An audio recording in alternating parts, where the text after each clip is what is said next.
Chris from Cape Cod. I was reading a quote from Paul Heyman saying that Roman Reigns' current championship run is the best in history. I immediately scoffed at it, thinking Hogan's 4-year run was better, but when I looked through cagematch.net, I think it's closer than I initially thought based on the strength of victories, not necessarily number of defenses.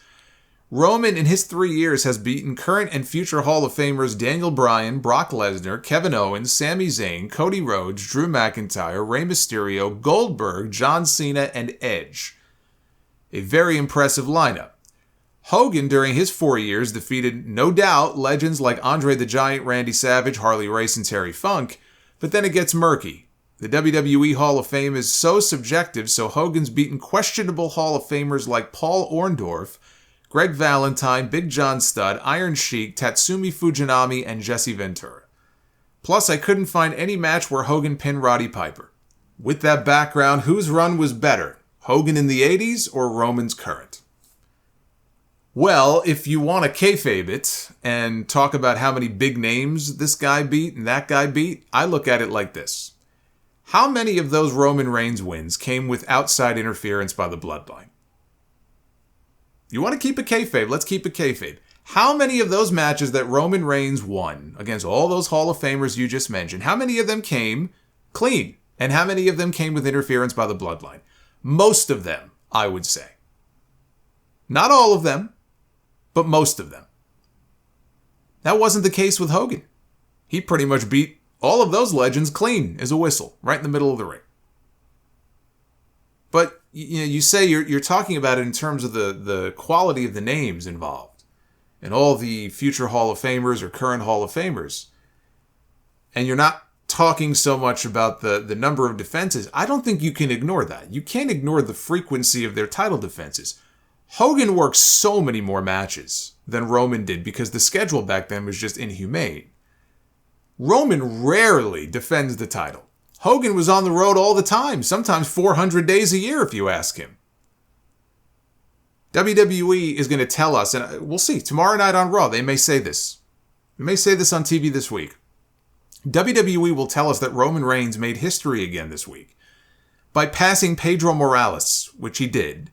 If you go by their logic here, Pedro Morales was the champion for 1,027 days. Roman Reigns hit 1,028 days, even though he really didn't. Roman has only been WWE champion for about 450 days. But in those 1,028 days, Roman has only had 28 title defenses. Pedro defended his title more than 200 times in that same amount of time. And yes, I'm sure it was not all against future Hall of Famers or current Hall of Famers. But the difference between 28 and over 200, you can't ignore the frequency of title defenses. Hogan was also much more important to the company at the time that he was the champion than Roman Reigns is to the WWE right now. Roman is important. I'm not saying Roman Reigns is not important. I'm not saying that Roman Reigns is not a draw. I'm not saying that if Roman Reigns got hurt and he was out with a serious injury, the WWE SmackDown would not be fucked. Because it would. For all the reasons I talked about earlier. You take that bloodline story out, SmackDown is no good. So Roman is very important, but it is more about the brand. It is more about the WWE brand now than it is any one person. Back then, it was about the name on the marquee.